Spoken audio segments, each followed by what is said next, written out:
Comienza el Catecismo de la Iglesia Católica, un programa dirigido por el Padre Luis Fernando de Prada.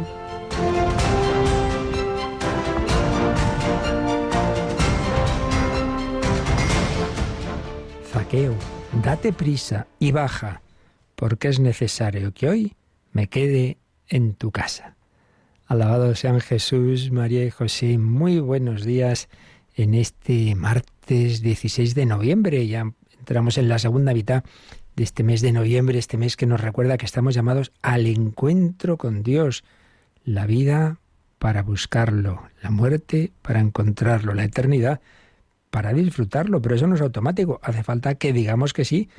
El Señor nos busca, pero ¿nos dejamos encontrar? Bueno, pues Jesús entró en Jericó y va atravesando la ciudad, como va atravesando nuestras vidas, los caminos de la tierra, y llama a Saulo, o llama a André Frosar, o te llama a ti, y cada vez tenemos más testimonios de personas frías, alejadas de Dios, incluso no creyentes, y que les llega una llamada del Señor. Dios sigue actuando, y muchas veces a través de esta emisora.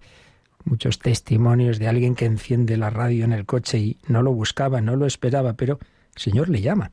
Como llamó a Zaqueo, que pensaba que, bueno, con ver a Jesús de lejos tenía bastante. Como era bajito y había mucha gente y no lo veía, se subió a un árbol.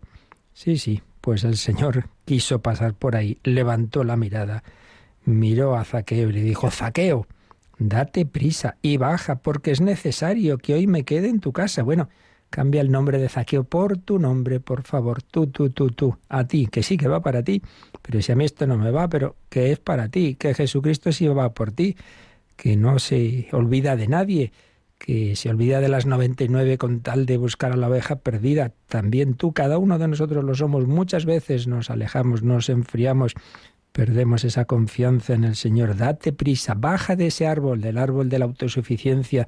Yo no necesito de Dios, de nada, de los demás. Yo no creo en la iglesia, yo no sé. Sí, muy bien. Bájate también del otro árbol, del decir, bueno, sí, en el fondo, pero es que yo ya no, ya es demasiado tarde, yo no soy digno. Claro que no, ya lo decimos, no soy digno de que entres en mi casa. Jesús fue a la casa del mayor de los pecadores, del jefe de los ladrones, de los publicanos, a esa casa, y le cambió el corazón. Sí, Jesucristo viene a por mí, si me quiere, si se fía, como habló con la samaritana, con la adúltera, con tantos pecadores, porque el Señor mira a cada uno al corazón. Y al final de esa escena, de esa comida en casa de Zaqueo, le ha cambiado tanto el corazón a Zaqueo que dice: Señor, la mitad de mis bienes se la doy a los pobres. ¡Caramba! Un hombre rico, imaginemos, 100 millones de euros, a los 50 millones, a Cáritas. Y si he defraudado a alguno, le restituyo 4 veces más. Hoy ha sido la salvación de esta casa, pues también este es hijo de Abraham, porque el Hijo del Hombre ha venido a buscar y a salvar lo que estaba perdido. Pues también el Señor te dice: tú también eres hijo de Dios, y yo he venido a por ti, a buscarte y a salvarte. Pues vamos a vivir este día que Dios nos concede en ese diálogo de amor, en ese encuentro con Jesucristo, que nos habla por tantos caminos, que nos busca por aquí y por allá, y también se sirve de las ondas de esta radio, en la que os recuerdo que ya vamos en este segundo mes de nuestra nueva programación. Han ido arrancando esos nuevos programas, muchísimas, la verdad, entrega muchos nuevos voluntarios, programas de muchísima calidad. Tenemos aquí a Rocío García. Buenos días, Rocío. Heme aquí, buenos días, padre, ¿cómo estamos? Eso, heme aquí, ha respondido a la llamada del Señor. Bueno, pues también han respondido nuestros voluntarios, y entre los nuevos voluntarios de este curso, hoy tenemos uno de esos programas nuevos, ¿verdad? Sí, nuevo programa, pero no nueva voluntaria, que ya colaboraba con nosotros. Mercedes Barrio dirige Me Gusta la Vida, y van a poder escucharlo esta misma tarde a las 5, hora peninsular española, en Radio María. Es un programa que habla de la vida, que promueve su defensa en todos los momentos, desde su concepción hasta su muerte natural y en todos los ámbitos, porque habla de muchas cosas. Mercedes es médico y ha hecho un equipo sobre todo de jóvenes, y en efecto nos habla de la vida, en todos los sentidos, en efecto. No solo por lo más básico, como puede ser el aborto, el eutanasia, sino pues las drogas o tantas otras cosas que dañan esa vida, ese don que Dios nos ha dado. Pero no nos olvidemos, esa vida de aquí es para responder a la llamada a la vida eterna, y de ello vamos a hablar en el articulito que hoy resumimos de José Luis Martín Descalzo, comenzando por una parábola, pero que en realidad nos va a hablar de esa vida eterna. Mes de noviembre, llamada a pensar qué estamos haciendo con nuestra vida para alcanzar la vida eterna.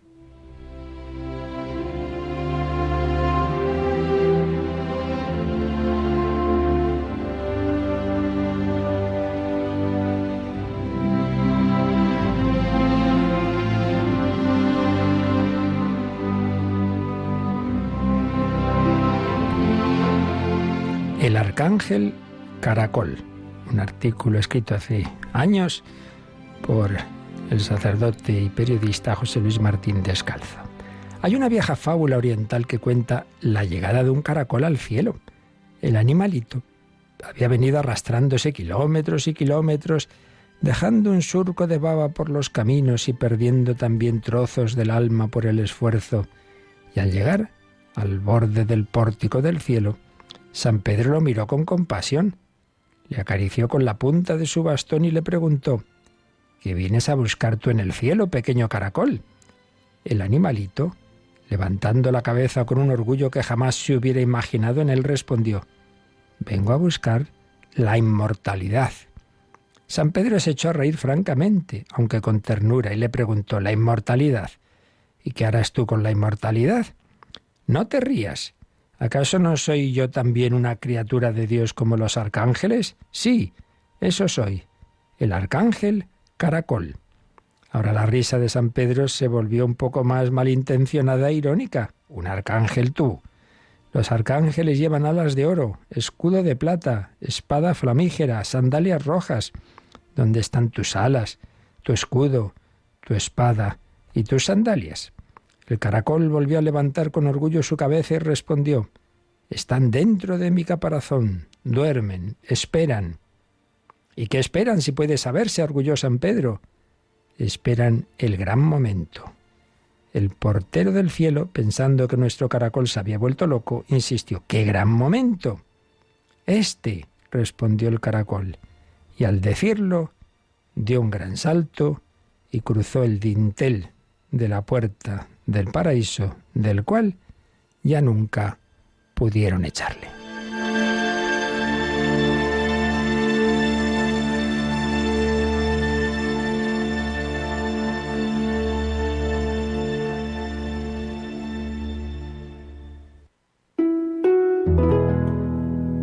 Esta fábula, continuaba Martín Descalzo, me parece una de las mejores historias que conozco sobre la dignidad humana. ¿O acaso no seremos nosotros más que los caracoles? ¿Pasa el hombre sus horas arrastrándose por los caminos del mundo y deja algo más que baba? Si medimos las horas de los hombres, hay en ellas mucho más de mediocridad que de heroísmo. Se diría a veces que nuestras manos se construyeron para equivocarse, que de ellas sale solo dolor para los demás y cansancio para sus propietarios.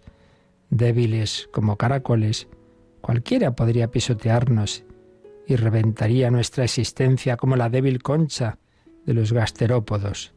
Y cuánto nos domina el miedo, cuántas veces nos arrinconaríamos dentro de nosotros mismos si contáramos con esa concha protectora en la que refugiarnos.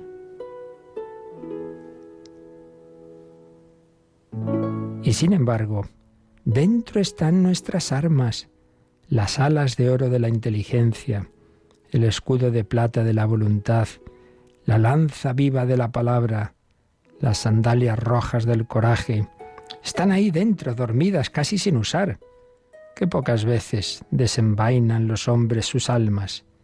Las tienen, son enormes y magníficas, resistentes al dolor, literalmente invencibles, pero anestesiadas, atrofiadas de grasa, mojadas como paja que humea y no arde. Duermen, pero también esperan. En el más amargado de los seres humanos flamea una bandera de esperanza. No sabe por qué espera, pero espera. Incluso cuando todo parece perdido, la niña Esperanza grita que tal vez mañana cambie todo. No hay más razón que ese hermoso tal vez. No hay más base para confiar que esa palabra que a mí me parece la más hermosa. Todavía Dios nos ama, todavía estamos vivos, todavía puede el mundo cambiar, todavía alguien va a querernos, todavía. Con esa palabra en la mano el hombre es inmortal e invencible. Quienes la practican jamás envejecen. Y es ese todavía el que nos da fuerza para arrastrarnos hasta las puertas del cielo, para llegar hasta ellas con orgullo.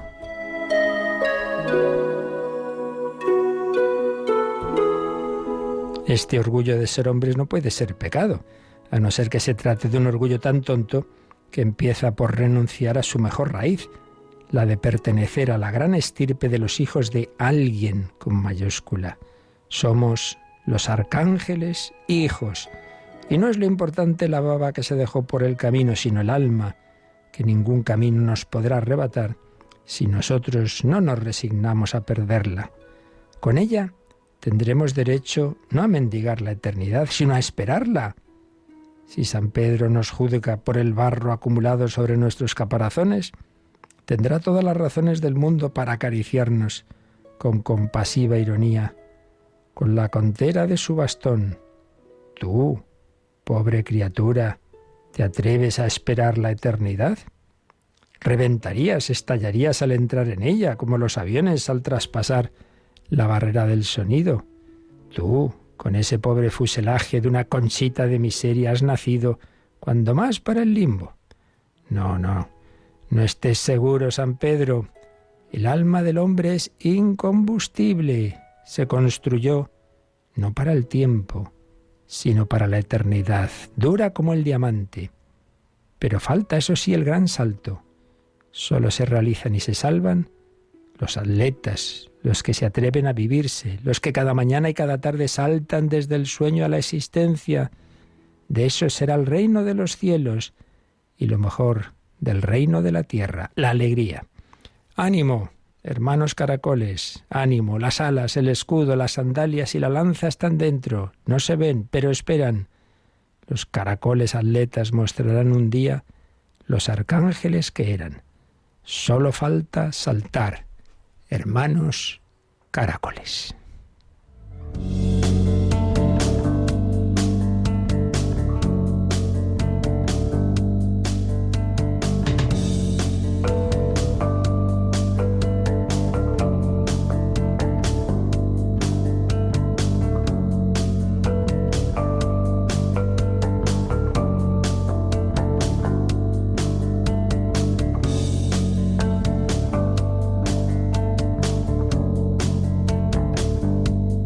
Solo faltaría añadir a esta parábola que ese salto hay que hacerlo agarrado a aquel que se ha llamado a sí mismo camino, verdad y vida.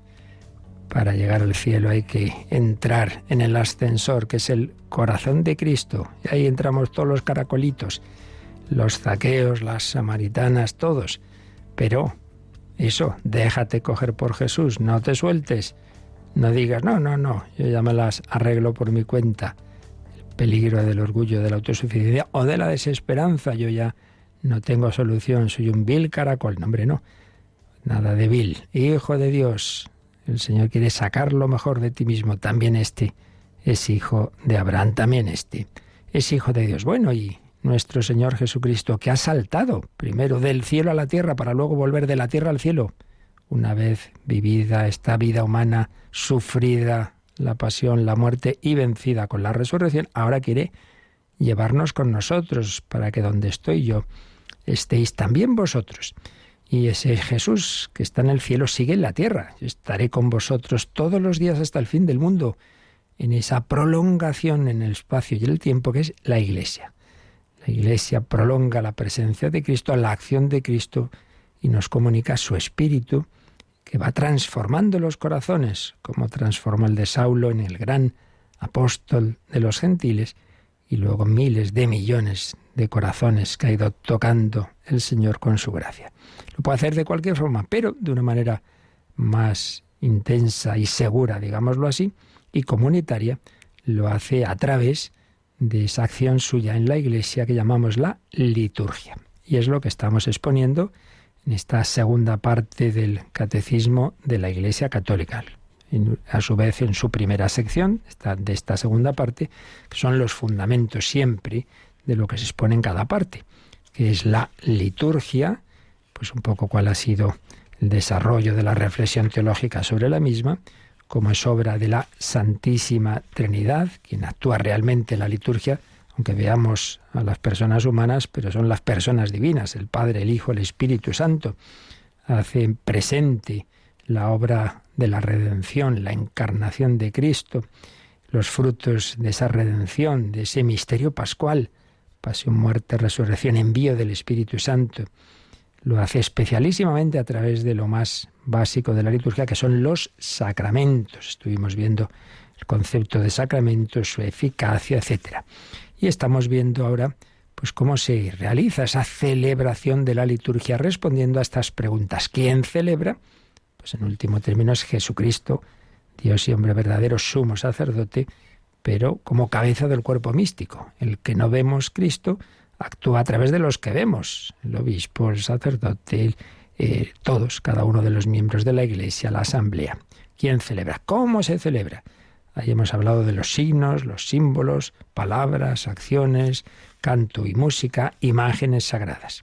Y hemos terminado la respuesta o las respuestas al cuándo se celebra. Hemos hablado del tiempo litúrgico, del año litúrgico, del domingo, Día del Señor, del santoral y, últimamente, unos programas que han tenido mucho impacto según nos ha llegado, la liturgia de las horas. Personas que han enviado incluso mensajes diciendo pues que les han ayudado esos programas a empezar a rezar por su cuenta, a aprender a rezar la liturgia de las horas, a conocerla, pues empezar pues quizá con laudes o con vísperas o con completas, pues con todos esos medios que cada día tenemos más.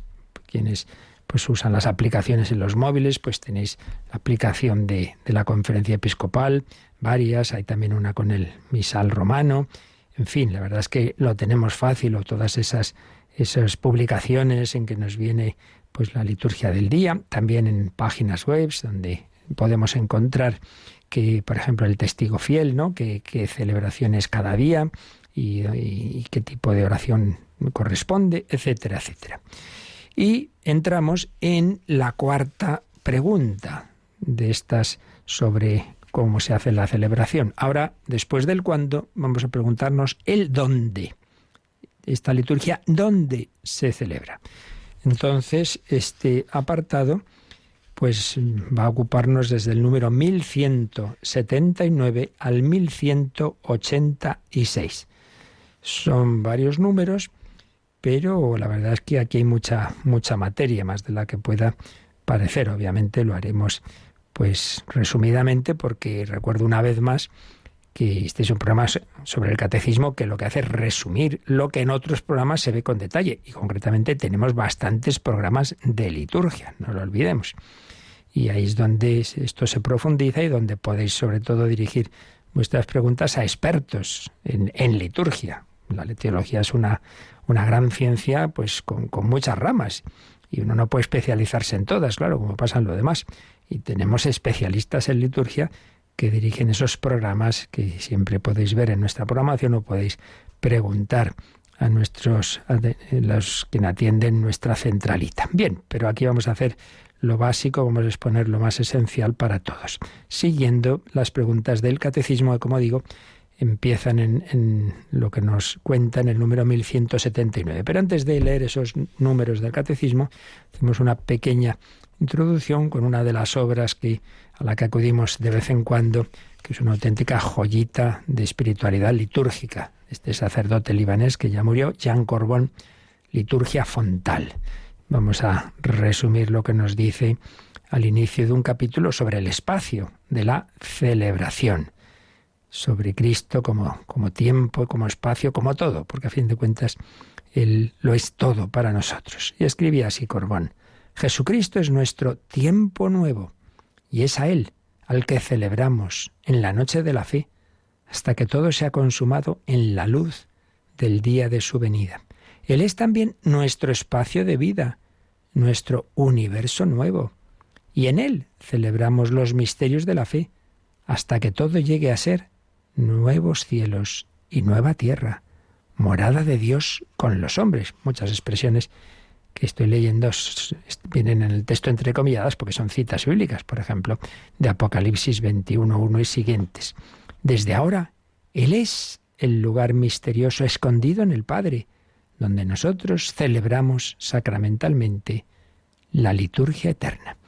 Y nos recuerda a continuación esa preciosa pregunta de aquellos primeros discípulos. ¿Recordáis cuando Juan Evangelista y Andrés están con Juan Bautista y entonces el Bautista ve pasar a su primo Jesús y dice: mirad, ese es el que yo os llevo tiempo anunciando, ese es el Cordero de Dios que quita el pecado del mundo, ese es. Entonces se van detrás de él y le preguntan, cuando Jesús se vuelve y les pregunta: ¿qué buscáis? Y ellos a su vez preguntan: Maestro, Señor, ¿dónde moras?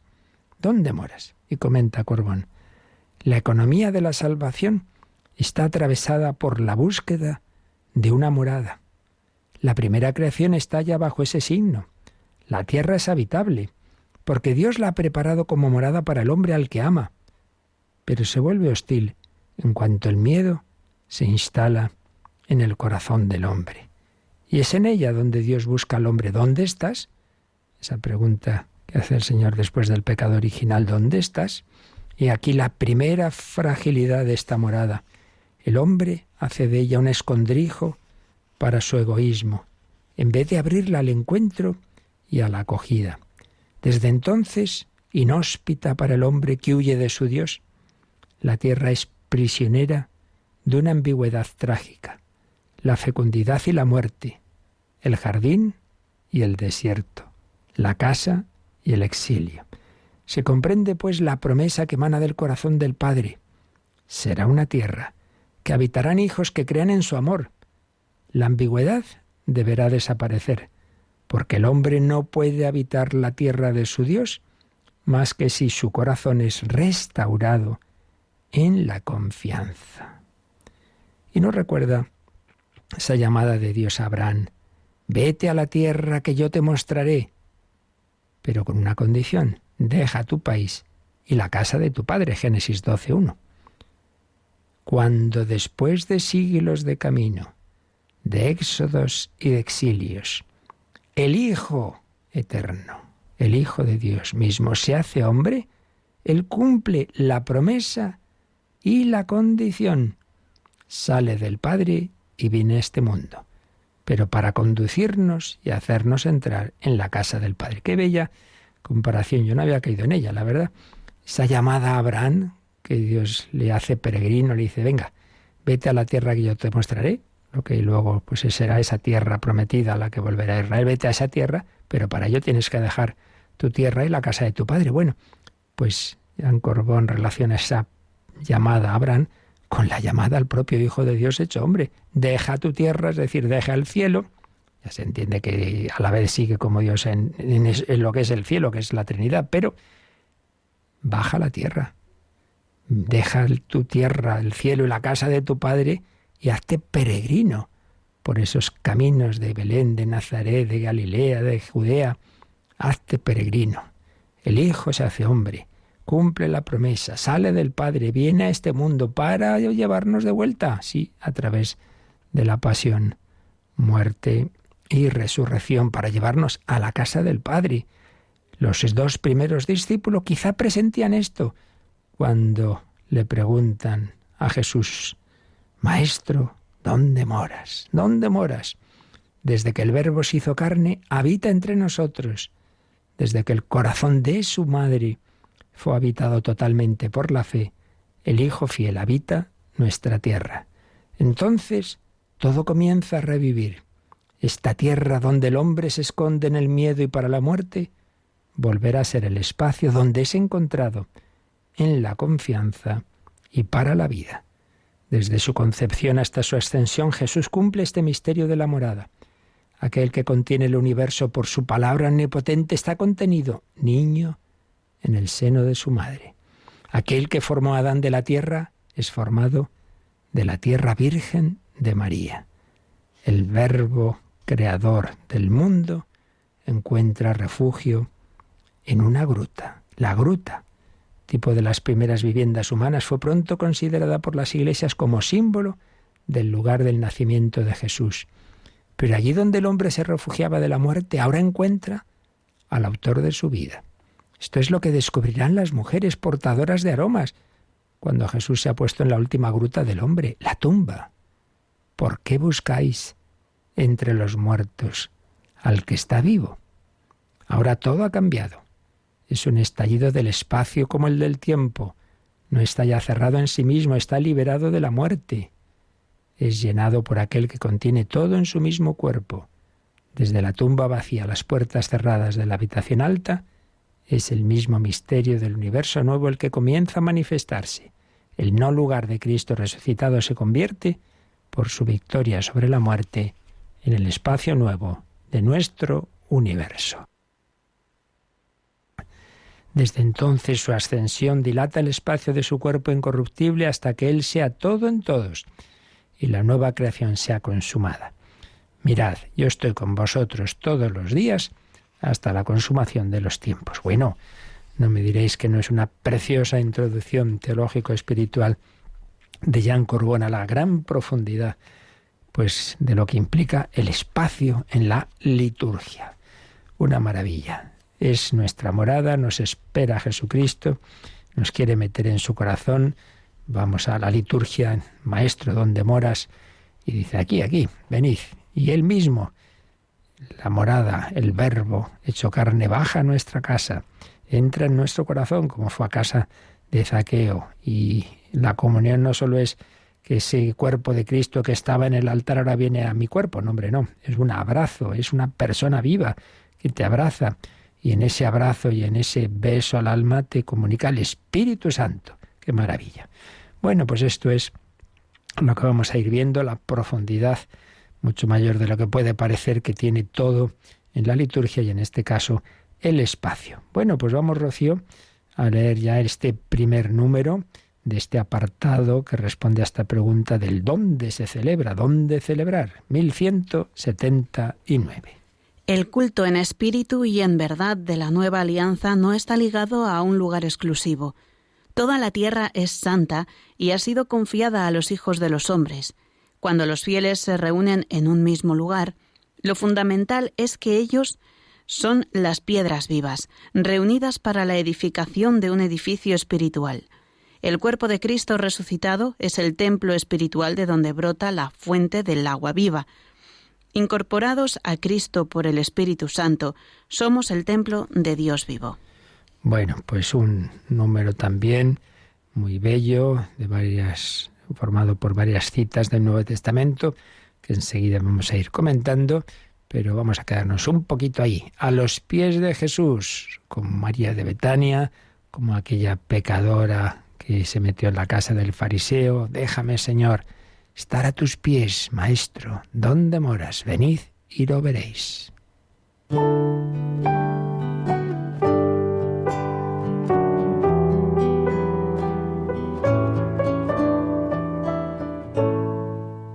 Déjame estar a tus pies, mi Dios, para adorarte y mirarte, Señor, y como Juan reclinarme en tu pecho, que tu costado sea mi lecho. Déjame estar a tus pies, mi Dios, para adorarte y mirarte, Señor, y como Juan reclinarme en tu pecho, que tu costado sea mi lecho. Enséñame a amarte hasta consumir mi corazón, que mi alma se funda en ti, en un abrazo de amor y jamás me aparte de ti.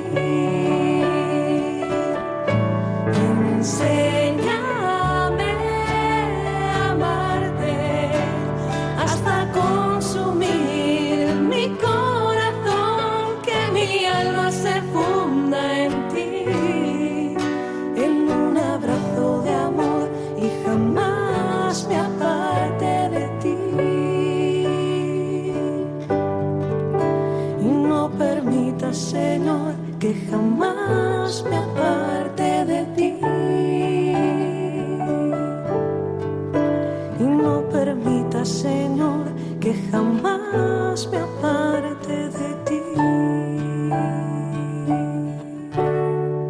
El Catecismo de la Iglesia Católica en Radio María.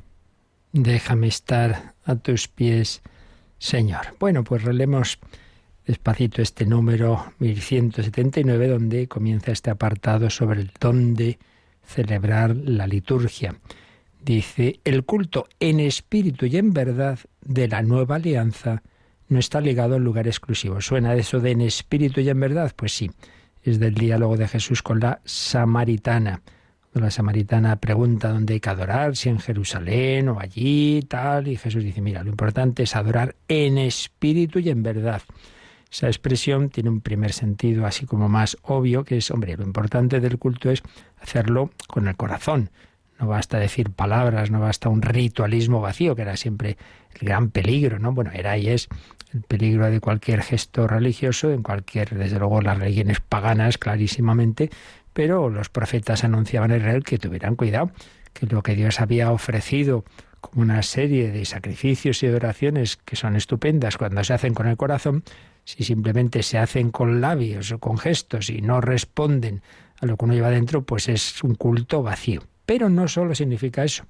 En San Juan es muy habitual en general, en todo el Nuevo Testamento, pero y en toda la Escritura, que a fin de cuentas, al ser palabra de Dios, Dios siempre tiene unas intenciones más profundas y que no se quedan en la mera letra. Pero especialmente en San Juan, que es partiendo de lo más histórico y de lo más realista, a la vez tiene una profundidad grande, un simbolismo muy grande. Cuando dice el culto en espíritu y en verdad, no solo significa con el corazón, significa en el Espíritu Santo y en Cristo mismo. Es decir, uno se dirige al Padre en Cristo y en el Espíritu. El culto cristiano no es simplemente que el hombre, por sus fuerzas y su inteligencia, se dirige a Dios. Bueno, ese es el sentido religioso que tienen todos los hombres. En ese sentido, pues todas las religiones tienen ese deseo. Bueno, muy bien, pero una cosa es el deseo humano y otra cosa es que eso llegue al cielo, llegue al Padre, que no es simplemente así el Creador, es que es el Padre, esa familia divina que es la Trinidad. ¿Cómo se llega a Dios Padre? En Cristo y en el Espíritu Santo. Entonces eso es lo importante, es su punto de partida. Más allá de otras cosas y dónde se celebra y cómo se celebra, lo fundamental es, pues eso, y ser incorporado por el Espíritu Santo a Jesucristo, sumo y eterno sacerdote, que es el que entra en el santuario que es el cielo. El culto en espíritu y verdad de la nueva alianza no está ligado a un lugar exclusivo.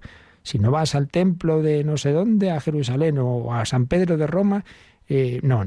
Y si no haces una peregrinación a tal, no. La peregrinación es a Dios, la peregrinación es en nuestra vida. Lo importante es estar en Cristo, y si no puedes salir de tu casa porque estás en la cama totalmente incapacitado para salir, pues no te preocupes, que tu corazón es el templo de Dios. De ahí se parte en esta exposición. Sigue diciendo en ese sentido: toda la tierra es santa y ha sido confiada a los hijos de los hombres. Es decir, por un lado, aquí como en tantos otros temas, siempre hay que unir dos aspectos del misterio. Y el primer aspecto es este, que todo lugar es lugar de comunicación de Dios. Entonces, si tú no puedes ir a la iglesia, pues no te preocupes, que toda la tierra la ha hecho el Señor.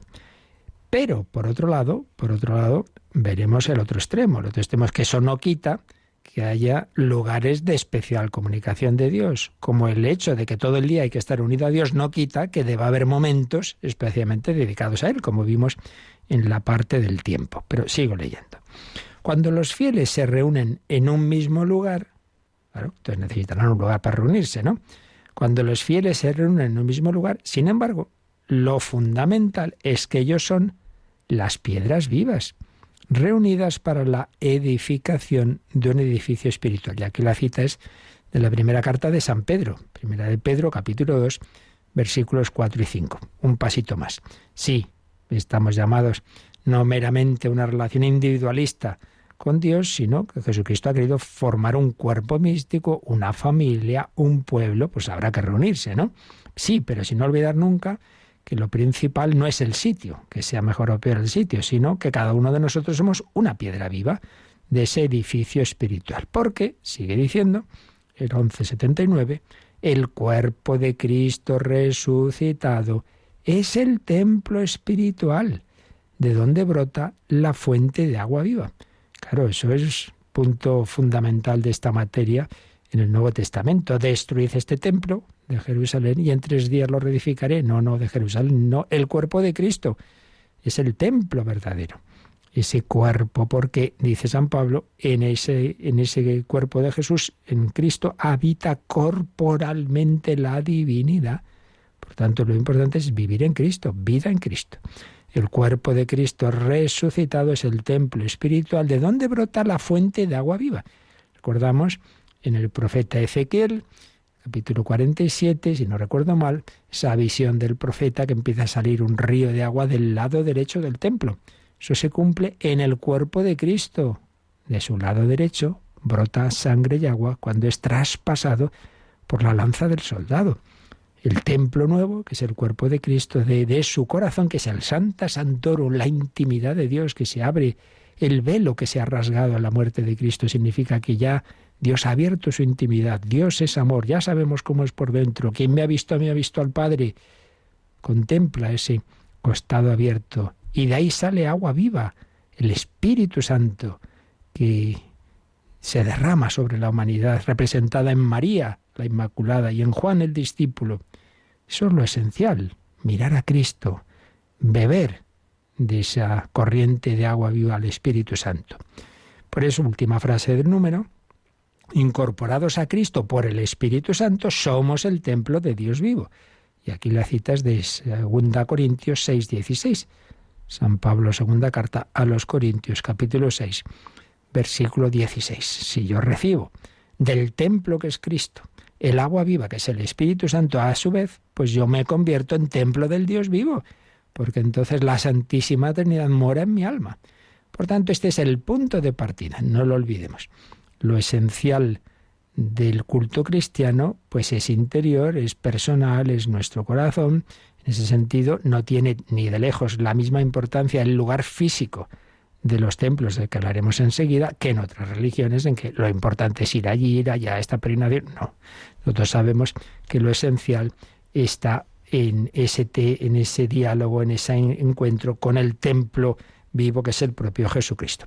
Y para insistir un poco en estas ideas, el propio número 1179 nos sugiere que recordemos lo que vimos cuando hablamos de los misterios de la vida de Cristo, y más en concreto, cuando hablamos de Jesús y el templo de Jerusalén. Jesús y el templo de Jerusalén. Fijaos que en que ese apartado de Jesús y el templo, que vimos hace tiempo, mucho tiempo ya, porque es de la primera parte del Catecismo, Jesús y el templo tiene varios números sobre eso, del 583 al 586. Y es este último, el 586, el que nos sugiere el Catecismo que repasemos. Así que, Rocío, hacemos caso y leemos ese 586.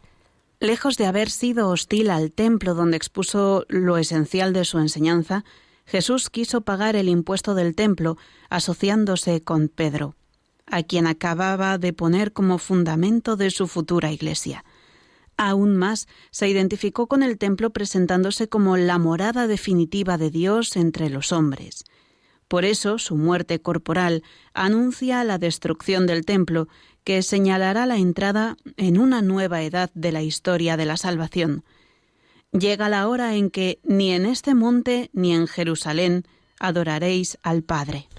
Pues como veis, aquí ya se anticipaba lo que ahora estamos viendo. Por un lado, Jesús no fue hostil al templo de Jerusalén, ni mucho menos. A él en ese templo fue presentado ya de niño por María y José, recordemos, cuando el encuentro con Simeón. Y a ese templo en ese templo se quedó en 12 años, ¿verdad? Recordamos. Y claro que sí, el templo es la morada por excelencia de la presencia de Dios en su pueblo. No, Jesús no es hostil al templo, quede claro. Y de hecho se nos recuerda esa escena, ¿no? Que cuando le dicen, bueno, ¿y vuestro maestro no paga el impuesto del templo? Sí. Y Jesús pues paga con San Pedro ese impuesto. Y lo que pasa es que todo lo del Antiguo Testamento, que era bueno, que Dios lo había inspirado, era preparación, anticipo, profecía de la plenitud que se iba a dar en él, precisamente, en Jesucristo. Y por eso ese templo, en el fondo, era la presentación, la preparación, el anticipo del nuevo templo, que es el mismo. Por eso dice, se identificó con el templo. destruid este templo, matadme y resucitaré, como morada definitiva de Dios entre los hombres. Por eso su muerte corporal anuncia la destrucción del templo, que señalará la entrada en una nueva edad. ¿Y qué edad es esa? Llega la hora en que ni en este monte ni en Jerusalén adoraréis al Padre. Ya no hace falta estar en el templo de Jerusalén para adorar al Padre. Se adora al Padre en espíritu y en verdad. Todo eso es así. De ahí hay que partir, ¿eh? De ahí hay que partir. Pero, como decía, en todas las verdades reveladas por el Señor, en todos los aspectos, pues siempre son algo más complejo que una ideita suelta. No, normalmente hay dos aspectos del misterio, que hay que unir los dos. Y si no, pues nos quedamos en algo parcial, que incluso puede llegar a la herejía. Y por poner el ejemplo más claro, ¿no?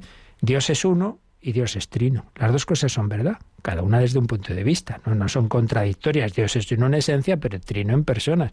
Si solo dices lo primero, te olvidas de lo segundo, pues te quedas en negar la novedad de la revelación que nos hace Jesucristo de la Trinidad.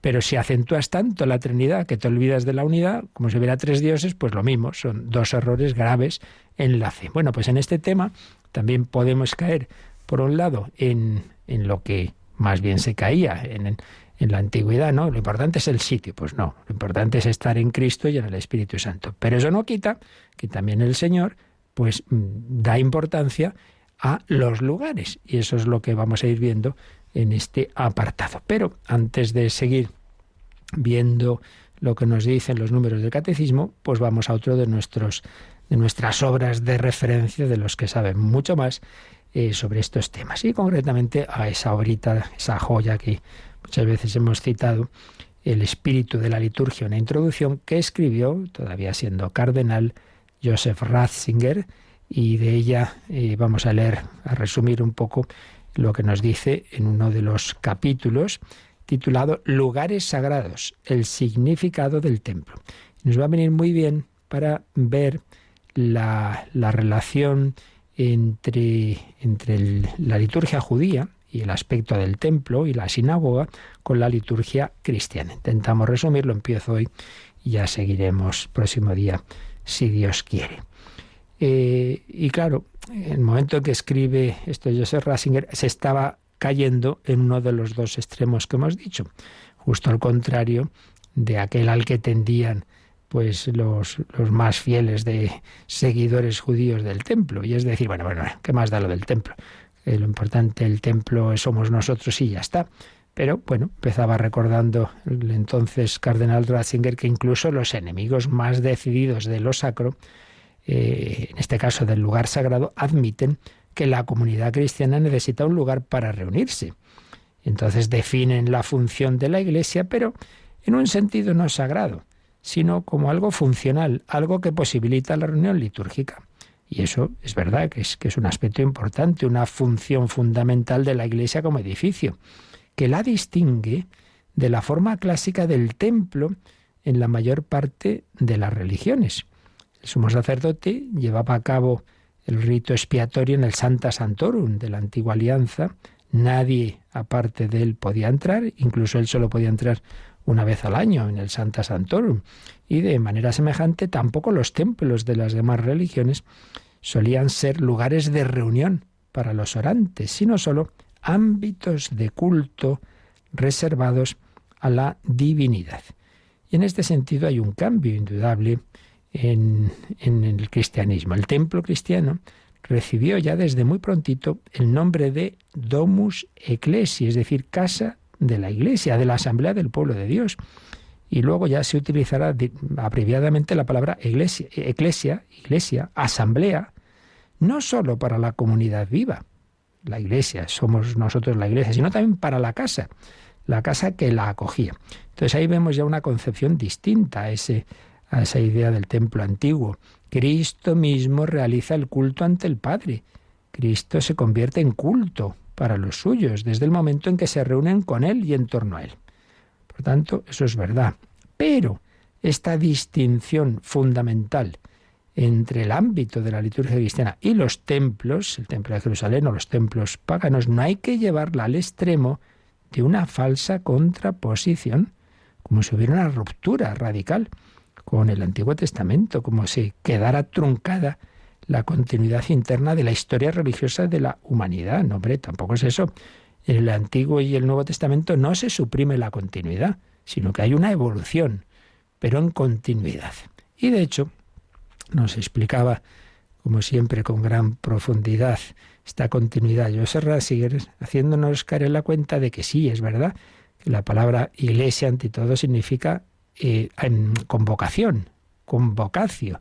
Sinagoga, sinagoga o eclesia es asamblea del pueblo de Dios, sí, pero ¿a qué era convocada la asamblea? ¿A qué se daba, para qué se hacía esa convocación? Pues precisamente en el Antiguo Testamento y ya en el Pentateuco aparece claro que es convocada la primera vez y muchas veces para el culto. Dios convoca a su pueblo para dar culto, culto en el Sinaí, culto en muchos otros pasajes del Antiguo Testamento, y luego en el Nuevo aparece eso, que la convocación, que la asamblea tiene esa finalidad, el culto, del que parte y al que se dirige la llamada. El culto es el que une a los convocados, el que dignifica la reunión, el que le da su significado. Entonces, eclesia, la comunidad del Sinaí en el Antiguo Testamento, se reunía para escuchar la palabra de Dios y sellarla mediante el sacrificio, de modo que surja la alianza entre Dios y el hombre. Por tanto, pues aquí ya empezamos viendo que no hay que contraponer el hecho de que lo importante somos nosotros, las personas, las piedras vivas, sí, pero convocados no para mirarnos unos a otros, sino para dar culto a Dios. Y bueno, si estamos unidos tendremos que dar culto en algún sitio, ¿no? Por tanto, no hay que hacer esas contraposiciones. Y a continuación señalaba, pero ya lo veremos, que como estudió el gran Louis Buller, pues el templo cristiano nace en continuidad con la sinagoga y después, sin rupturas dramáticas, fue adquiriendo su novedad específicamente cristiana, lógicamente por la comunión con Jesucristo, el crucificado y el resucitado. Pero, insistimos, no hay ruptura con la sinagoga ni con el templo, sino una evolución que evidentemente viene de que Cristo es el nuevo templo que a su vez nos convoca a nosotros en asamblea, en iglesia, para dar culto en espíritu y verdad, en el Espíritu Santo y en Él mismo. Bueno, pues estos son los primeros pasitos que tenemos que dar para ir acercándonos a esta teología litúrgica del templo, el dónde de la celebración. Vamos a pedirle al Señor pues estas dos gracias. Por un lado, que seamos conscientes de que cada uno de nosotros estamos llamados a ser ese templo de Dios, que tú en tu corazón no te olvides, desde que te despiertes, a esa primera oración, ese dirigirte al Padre por Cristo en el Espíritu Santo, aunque no estés en la iglesia física, ahí, tu casa es iglesia también, iglesia doméstica, tu corazón, por un lado eso, pero por otro lado, que valoremos nuestros templos, porque hay una presencia especial, una comunicación especial, una cosa no quita la otra, y que en ellos tengamos esa especial reverencia que tanto se está perdiendo en estos tiempos de secularización, que uno va a la iglesia como si fuera al mercado, y evidentemente eso no es así. Ya lo iremos viendo, si Dios quiere. Pero bueno, vamos a dejarlo aquí para asimilar por lo que está enseñándonos el catecismo, todas estas citas tan bellas de la Escritura. Si tenéis también alguna cuestión, alguna pregunta, alguna sugerencia o testimonio, pues nos recuerdan cómo las podéis enviar.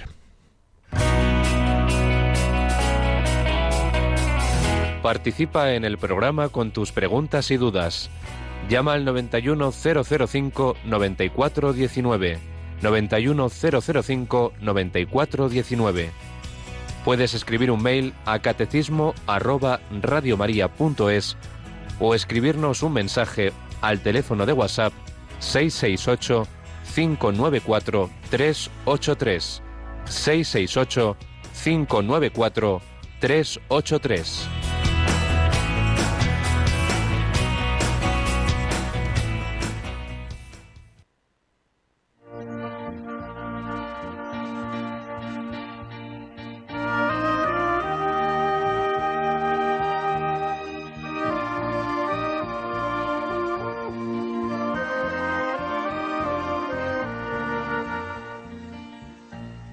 delante de tu altar, Señor, delante de tus brazos abiertos en cruz, cuántas cosas te diría, Señor. Negué tu amistad y tu amor, me fui de tu casa muy lejos del sol, cuántas cosas te diría, Señor.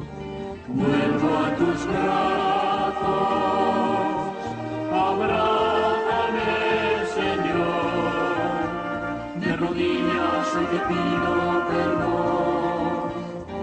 Vuelvo a tu lado, bendíceme, Señor, a tu lado cambiará mi corazón. Oh Señor, en tus manos encomiendo mi amor. Anduve errante sin pastor, fui un pobre peregrino huyendo de Dios, malgastando los talentos de su amor. Perdón, mis hermanos, perdón, perdón por mis pecados, os pido perdón, no he sabido repartiros mi amor. Vuelvo a tus brazos, abrázame, Señor, de rodillas hoy te pido perdón. Vuelvo a tu lado, bendíceme, Señor, a tu lado cambiará mi corazón. Oh Señor, en tus manos encomiendo mi amor. En tus manos encomiendo mi amor. ¿Tenemos alguna llamada, Rocío? Pues sí, nos acaba de llamar una oyente que dice que ayer empezó a hacer meditación y su pregunta es si es compatible la meditación con la fe en Dios, porque ella ha observado que la meditación que ha hecho se centra en el yo, en la naturaleza, en la suficiencia del hombre para solucionar sus problemas, etcétera. Bueno, claro, es que nos roban las palabras. Cuando he empezado diciendo que empecé a hacer meditación, digo, qué bien, qué bien. Y es que yo, claro, meditación desde los 14 años oí en ejercicios espirituales, pues la meditación. Vamos a hacer la meditación del principio y fundamento, de la redención, de Cristo resucitado. Vamos a meditar el Evangelio. Claro, en ese sentido, pues qué bien, pero es que claro, hoy resulta que meditación lo que se está extendiendo es una meditación de tipo orientalista que, como lo ha descrito muy bien, entre todo es mirarme a mí mismo, encontrar la paz, lo cual está muy bien, pero en uno mismo, entonces al final yo, mirarme el ombligo y la naturaleza no como obra de Dios, sino, claro, pues eso es otra cosa, que yo no digo que ahí no haya cosas buenas, porque todo en este mundo, nada es radicalmente malo ni falso, que a veces somos de todo a nada. No, eso no. Mejor es eso que andar por ahí disperso en barbaridades. Pero, ojo, por Dios, que es que parece que tenemos que ir mendigando cosas de no se sabe quién, cuando hay en la Iglesia una tradición espiritual de oración bestial, y perdonad la expresión, pero vamos, desde los padres del desierto, San Juan, saltando a nuestros místicos, San Juan de la Cruz, Santa Teresa, bueno, hasta Madre Teresa, que en fin, bueno, tantos y tantos, pero hombre, que no tenemos nada que rezar y que meditar, contemplar a Dios, contemplar a Cristo. ¿Para qué se ha hecho hombre? Pues eso, para que le contemplemos a Él. No tenemos palabra de Dios que meditar, para tener que leer no sé qué cosas raras. Por eso bien está el recogimiento, el silencio, el centrarnos, muy bien. ¿Pero para qué? ¿Para mirarme a mí mismo y mirar el pajarito? Que muy bien, pero mucho mejor, hombre, para mirar al águila que es Cristo, digo yo, ¿no? Por tanto, le invito a esta oyente a que pregunte, que tendrá sacerdotes por ahí cerquita, pues eso, libros que ayuden a orientar nuestra meditación pues a lo que tenemos que mirar, ante todo y sobre todo, que es a Jesucristo, camino, verdad y vida. Quien me ha visto a mí ha visto al Padre, y contemplar las escenas del Evangelio. ¿Qué más, Rocío? Bueno, también nos ha llamado un oyente que dice, supongo que lo comentarán más adelante, pero a la hora de celebrar la liturgia también tenemos que tener en cuenta que en cada uno habita Cristo, especialmente en los más vulnerables, como dice el Evangelio. A este que disteis de comer, a mí me disteis de comer.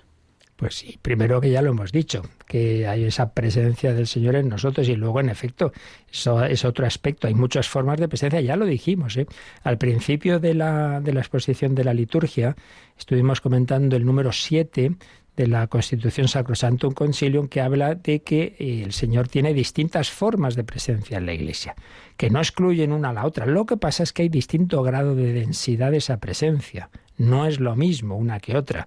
Y, como nos expone el Magisterio de la Iglesia, y con una expresión del Papa San Pablo VI en Mysterium Fidei, decía, pues hablaba de esas presencias y decía, pero hay una presencia real, no por exclusión de las demás como si no fueran reales, sino por antonomasia, presencia real de Cristo en la Eucaristía. No es lo mismo, evidentemente, esa presencia corporal de Cristo bajo la apariencia de pan y de vino que las demás formas de presencia, pero eso, unas nos llevan a las otras. Es decir, si, por decirlo con un ejemplo muy conocido, la Madre Teresa, precisamente, que acabo de citar, pues lo decía, ¿no? Dice, nosotras, por la mañana, las misioneras, primero que hacemos, ¿qué es? La adoración, tener un buen rato de oración, de que 1 hora, y la Santa Misa. Entonces, dice, recibimos a Cristo bajo las especies de pan y vino, para luego el resto del día atender a Cristo bajo las especies de los pobres. Pues en efecto, una presencia nos lleva a la otra, pero teniendo claro pues los distintos modos de esa presencia. Bueno, aquí nos queda mucha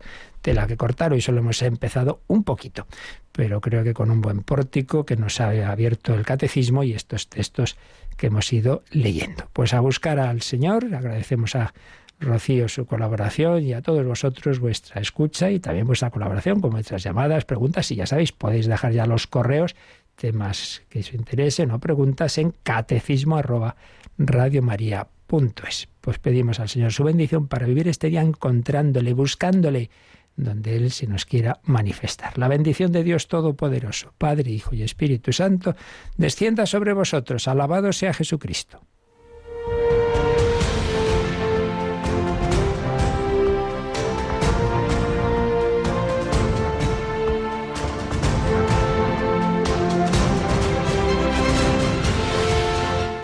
Han escuchado en Radio María el Catecismo de la Iglesia Católica, un programa dirigido por el Padre Luis Fernando de Prada.